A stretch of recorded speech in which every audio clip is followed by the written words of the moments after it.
英語聞き流しリスニング、英語テキストと MP3 音声ダウンロードはホームページからご利用いただけます。88thpp.com 88thpp.com Chapter 8 Joe meets Apollyon. Girls, where are you going? Asked Amy, coming into their room one Saturday afternoon, and finding them getting ready to go out with an air of secrecy which excited her curiosity. Never mind. Little girls shouldn't ask questions, returned Joe sharply. Now if there is anything mortifying to our feelings when we are young, it is to be told that, and to be bidden to run away, dear, is still more trying to us. Amy bridled up at this insult, and determined to find out the secret, if she teased for an hour. Turning to Meg, who never refused her anything very long, she said coaxingly, "Do tell me. I should think you might let me go, too, for Beth is fussing over her piano, and I haven't got anything to do, and am so lonely." "I can't, dear, because you aren't invited," began Meg, but Joe broke in impatiently, "Now, Meg, be quiet or you will spoil it all. You can't go, Amy, so don't be a baby and whine about it. You are going somewhere with Laurie, I know you are. You were whispering and laughing together on the sofa last night, and you stopped when I came in. Aren't you going with him?" "Yes, we are. Now do be still, and stop bothering." Amy held her tongue, but used her eyes, and saw Meg slip a fan into her pocket. I know. You're going to the theater to see the Seven Castles," she cried, adding resolutely, "and I shall go, for Mother said I might see it, and I've got my rag money, and it was mean not to tell me in time." "Just listen to me a minute, and be a good child," said Meg soothingly. "Mother doesn't wish you to go this week, because your eyes are not well enough yet to bear the light of this fairy piece. Next week you can go with Beth and Hannah, and have a nice time. I don't like that half as well as going with you and Laurie. Please let me. I've been sick with this cold so long, and shut up, I'm dying for some fun. Do, Meg. I'll be ever so good," pleaded Amy, looking as pathetic as she could. "Suppose we take her? I don't believe Mother would mind, if we bundle her up well," began Meg. "If she goes I shan't, and if I don't, Laurie won't like it, and it will be very rude, after he invited only us, to go and drag in Amy. I should think she'd hate to poke herself where she isn't wanted," said Joe crossly, for she disliked the trouble of overseeing a fidgety child when she wanted to enjoy herself. Her tone and manner angered Amy, who began to put her boots on, saying, in her most aggravating way, "I shall go. Meg says I may, and if I pay for myself, Laurie hasn't anything to do with it. You can't sit with us, for our seats are reserved, and you mustn't sit alone, so Laurie will give you his place, and that will spoil our pleasure. Or he'll get another seat for you, and that isn't proper when you weren't asked. You shan't stir a step, so you may just stay where you are," scolded Joe, crosser than ever, having just pricked her finger in her hurry. Sitting on the floor with one boot on, Amy began to cry and Meg to reason with her, when Laurie called from below, and the two girls hurried down, leaving their sister wailing. For now and then she forgot her grown-up ways and acted like a spoiled child. Just as the party was setting out, Amy called over the banisters in a threatening tone, "You'll be sorry for this, Joe March, see if you ain't." "Fiddlesticks!" returned Joe, slamming the door. They had a charming time, for the Seven Castles of the Diamond Lake was as brilliant and wonderful as heart could wish. But in spite of the comical red imps, sparkling elves, and the gorgeous princes and princesses, Joe's pleasure had a drop of bitterness in it. The Fairy Queen's yellow curls reminded her of Amy, and between the acts she amused herself with wondering what her sister would do to make her sorry for it. She and Amy had had many lively skirmishes in the course of their lives, for both had quick tempers and were apt to be violent when fairly roused. Amy teased Joe, and Joe irritated Amy, and semi-occasional explosions occurred, of which both were much ashamed afterward. Although the oldest, Joe had the least self-control, and had hard times trying to curb the fiery spirit which was continually getting her into trouble. Her anger never lasted long, and having humbly confessed her fault, she sincerely repented and tried to do better. Her sisters used to say that they rather liked to get Joe into a fury because she was such an angel afterward. Poor Joe tried desperately to be good, but her bosom enemy was always ready to flame up and defeat her, and it took years of patient effort to subdue it. When they got home, they found Amy reading in the parlor. She assumed an injured air as they came in, never lifted her eyes from her book, or asked a single question. Perhaps curiosity might have conquered resentment, if Beth had not been there to inquire and receive a glowing description of the play. On going up to put away her best hat, Joe's first look was toward the bureau, for in their last quarrel Amy had soothed her feelings by turning Joe's top drawer upside down on the floor. Everything was in its place, however, and after a hasty glance into her various closets, bags, and boxes, Joe decided that Amy had forgiven and forgotten her wrongs. There Joe was mistaken, for next day she made a discovery which produced a tempest. Meg, Beth, and Amy were sitting together, late in the afternoon, when Joe burst into the room, looking excited and demanding breathlessly, "Has anyone taken my book?" Meg and Beth said, "No," at once, and looked surprised. Amy poked the fire and said nothing. Joe saw her color rise and was down upon her in a minute. "Amy, you've got it." "No, I haven't." "You know where it is, then?" "No, I don't." "That's a fib," cried Joe, taking her by the shoulders, and looking fierce enough to frighten a much braver child than Amy. "It isn't. I haven't got it, don't know where it is now, and don't care. You know something about it, and you'd better tell at once, or I'll make you." And Joe gave her a slight shake. "Scold as much as you like, you'll never see your silly old book again," cried Amy, getting excited in her turn. "Why not?" "I burned it up." "What? My little book I was so fond of, and worked over, and meant to finish before Father got home? Have you really burned it?" said Joe, turning very pale, while her eyes kindled and her hands clutched Amy nervously. "Yes, I did. I told you I'd make you pay for being so cross yesterday, and I have, so." Amy got no farther, for Joe's hot temper mastered her, and she shook Amy till her teeth chattered in her head, crying in a passion of grief and anger. "You wicked, wicked girl! I never can write it again, and I'll never forgive you as long as I live." Meg flew to rescue Amy, and Beth to pacify Joe, but Joe was quite beside herself, and with a parting box on her sister's ear, she rushed out of the room up to the old sofa in the garret, and finished her fight alone. The storm cleared up below, for Mrs. March came home, and, having heard the story, soon brought Amy to a sense of the wrong she had done her sister. Joe's book was the pride of her heart, and was regarded by her family as a literary sprout of great promise.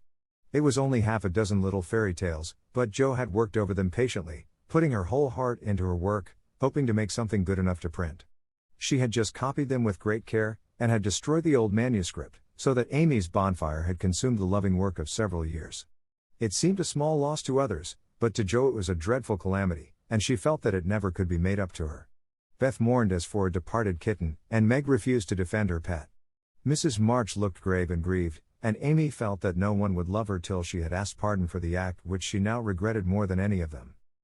When the tea bell rang, Joe appeared, looking so grim and unapproachable that it took all Amy's courage to say meekly, "Please forgive me, Joe.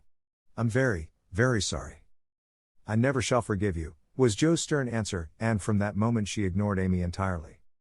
No one spoke of the great trouble, not even Mrs. March, for all had learned by experience that when Joe was in that mood words were wasted, and the wisest course was to wait till some little accident, or her own generous nature, softened Joe's resentment and healed the breach.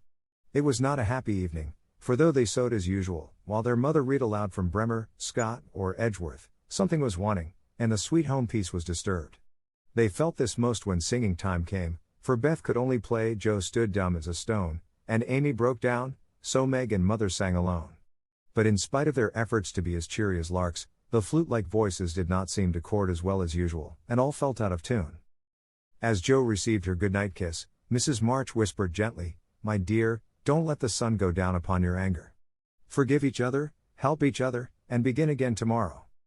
Joe wanted to lay her head down on that motherly bosom, and cry her grief and anger all away, but tears were an unmanly weakness, and she felt so deeply injured that she really couldn't quite forgive yet. So she winked hard, shook her head, and said gruffly because Amy was listening, "It was an abominable thing, and she doesn't deserve to be forgiven." With that she marched off to bed, and there was no merry or confidential gossip that night. Amy was much offended that her overtures of peace had been repulsed, and began to wish she had not humbled herself, to feel more injured than ever, and to plume herself on her superior virtue in a way which was particularly exasperating. Joe still looked like a thundercloud, and nothing went well all day. It was bitter cold in the morning, she dropped her precious turnover in the gutter, Aunt March had an attack of the fidgets, Meg was sensitive, Beth would look grieved and wistful when she got home, and Amy kept making remarks about people who were always talking about being good and yet wouldn't even try when other people set them a virtuous example. "Everybody is so hateful, I'll ask Laurie to go skating. He is always kind and jolly, and will put me to rights, I know," said Joe to herself, and off she went.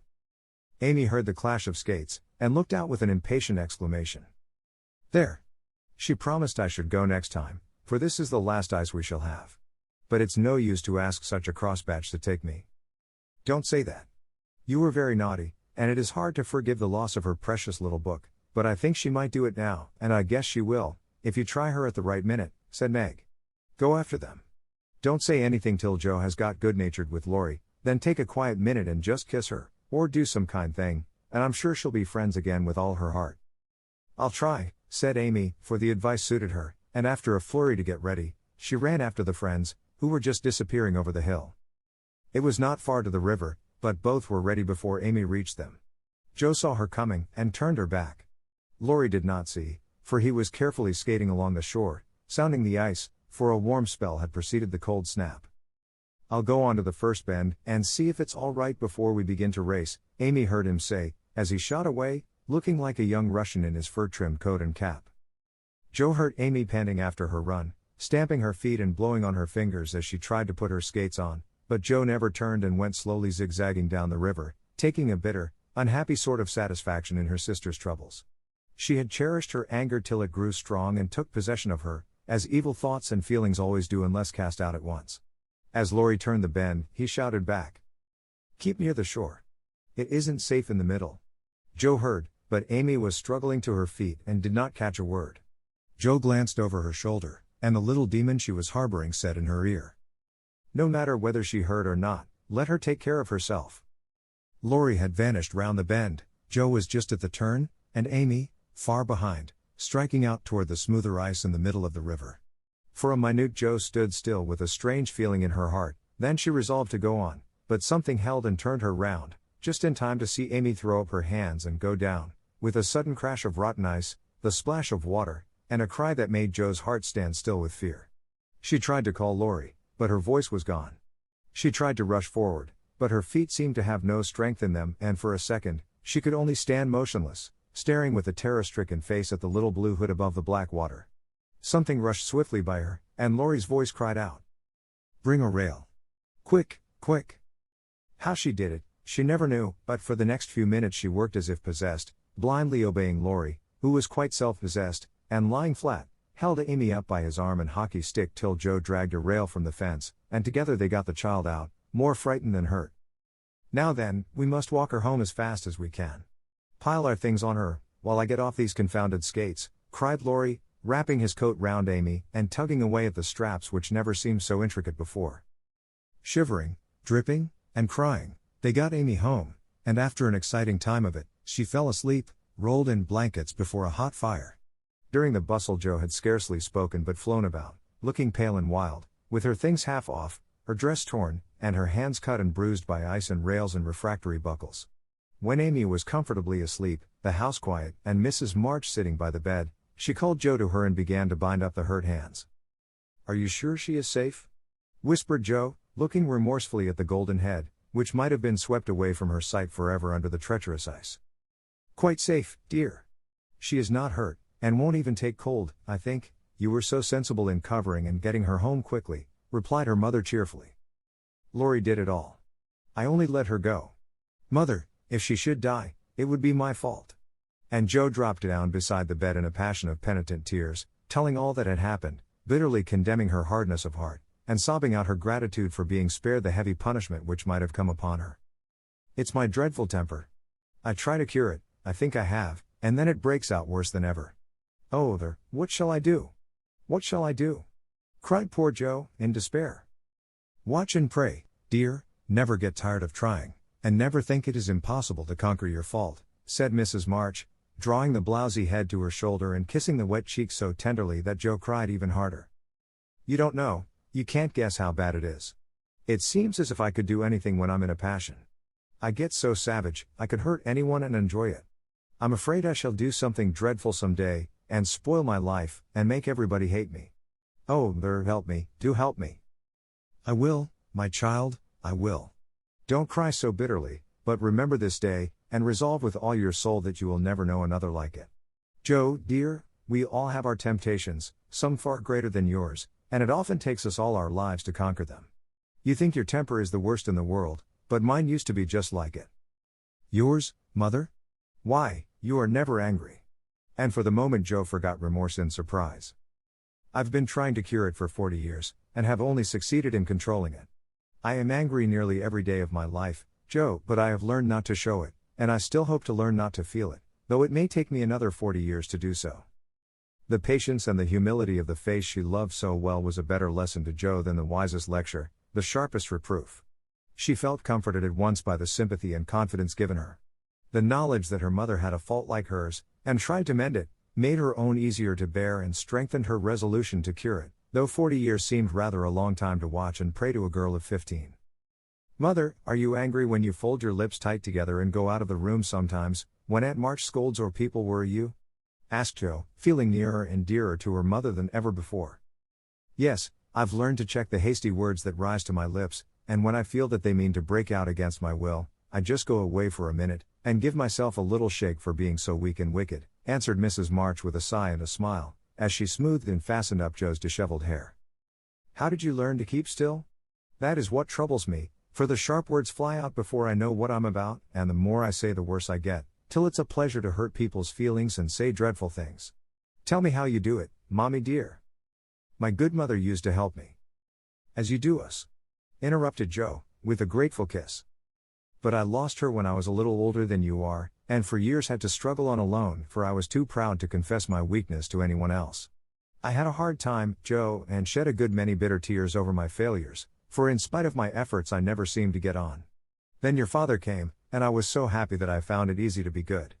But by and by, when I had 4 little daughters round me and we were poor, then the old trouble began again, for I am not patient by nature, and it tried me very much to see my children wanting anything.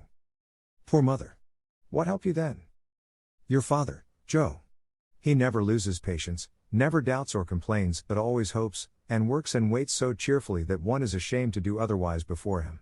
He helped and comforted me, and showed me that I must try to practice all the virtues I would have my little girls possess, for I was their example. It was easier to try for your sakes than for my own. A startled or surprised look from one of you when I spoke sharply rebuked me more than any words could have done, and the love, respect, and confidence of my children was the sweetest reward I could receive for my efforts to be the woman I would have them copy.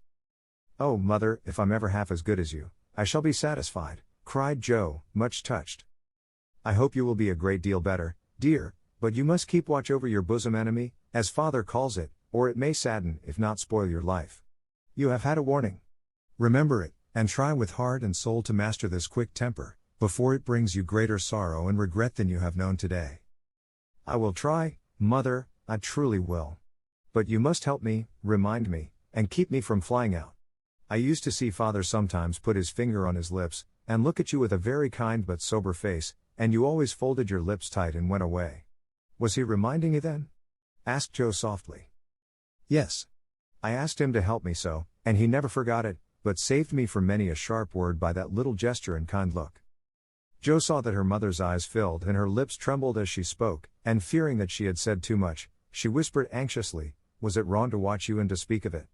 I didn't mean to be rude, but it's so comfortable to say all I think to you, and feel so safe and happy here. My Joe, you may say anything to your mother, for it is my greatest happiness and pride to feel that my girls confide in me and know how much I love them. I thought I'd grieved you. No, dear, but speaking of Father reminded me how much I miss him, how much I owe him, and how faithfully I should watch and work to keep his little daughters safe and good for him. Yet you told him to go, Mother, and didn't cry when he went, and never complain now, or seem as if he needed any help, said Joe, wondering. I gave my best to the country I love, and kept my tears till he was gone. Why should I complain, when we both have merely done our duty and will surely be the happier for it in the end?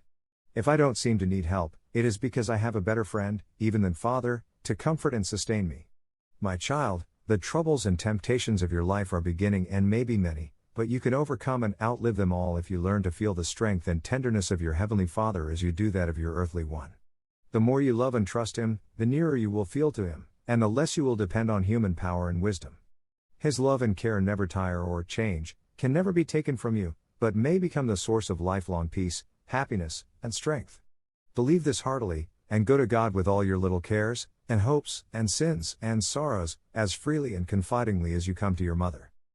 Joe's only answer was to hold her mother close, and in the silence which followed the sincerest prayer she had ever prayed left her heart without words. For in that sad yet happy hour, she had learned not only the bitterness of remorse and despair, But the sweetness of self-denial and self-control, and led by her mother's hand, she had drawn nearer to the friend who always welcomes every child with a love stronger than that of any father, tenderer than that of any mother. Amy stirred and sighed in her sleep, and as if eager to begin at once to mend her fault, Jo looked up with an expression on her face which it had never worn before. I let the sun go down on my anger. I wouldn't forgive her, and today, if it hadn't been for Laurie, it might have been too late. How could I be so wicked? Said Jo, half aloud, as she leaned over her sister softly stroking the wet hair scattered on the pillow. As if she heard, Amy opened her eyes, and held out her arms, with a smile that went straight to Jo's heart.